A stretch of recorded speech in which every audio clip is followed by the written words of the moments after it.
Salut, bienvenue sur votre plateforme. Ici, votre humble serviteur, l'homme le plus noir de la terre.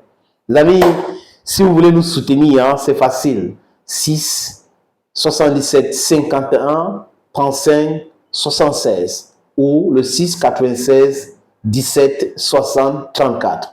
Momo ou OM, ça passe. Merci à ceux qui nous envoient les 1000 francs, les 2000 pour soutenir notre travail.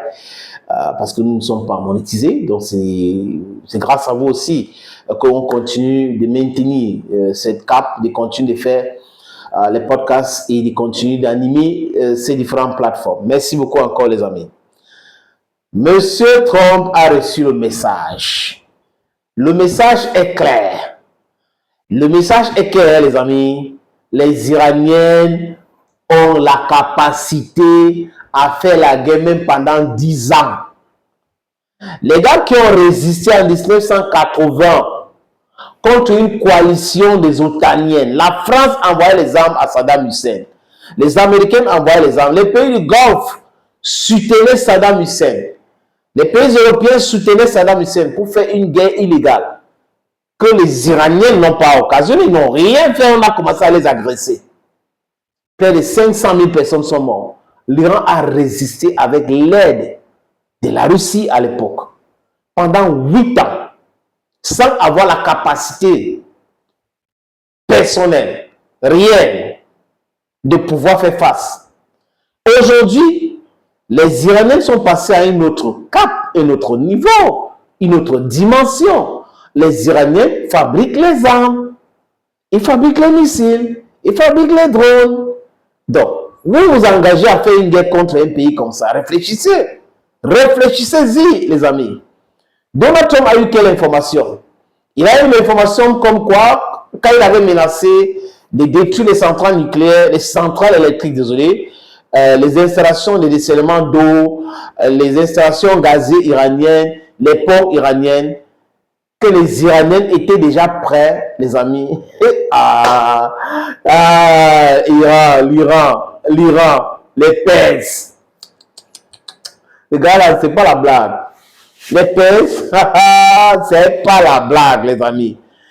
Un commandant de gardien de la révolution avait déjà donné l'ordre. Et on avait déjà préparé quoi, les amis? Je parle il y a cela peut-être 15 ou 16 jours. Les Iraniens avaient déjà préparé 1000 missiles balistiques.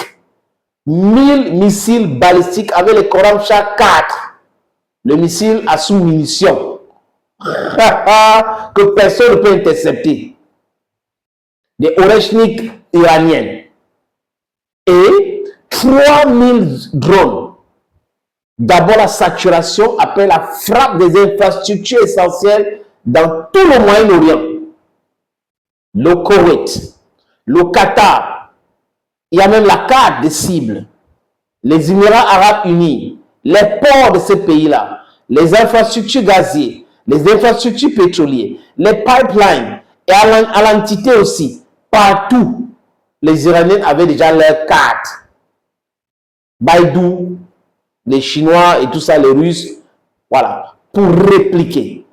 Et Donald Trump avait reçu ce message.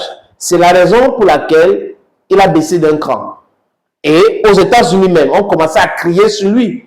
Tu ne peux pas annoncer un crime de guerre. Tu ne peux pas. Et pour montrer, les amis, et j'avais bien compris que l'attitude des Iraniens, c'est-à-dire qu'ils ne montrent pas un signe de peur, de fébrilité, ça veut dire qu'ils avaient déjà beaucoup de plans. Et là, le message est passé. Donald Trump a fait comme s'il n'avait pas dit ça. Après, bam, c'est un cessez-le-feu qu'il annonce. Vraiment, vraiment, on ne veut pas la guerre, il faut négocier. Vraiment, on va trouver une solution.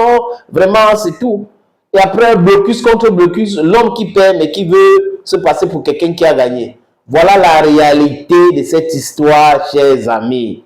Donald Trump a eu peur de la riposte massive iranienne qui devait détruire les pays du Golfe, pousser les gens à fuir ce pays-là.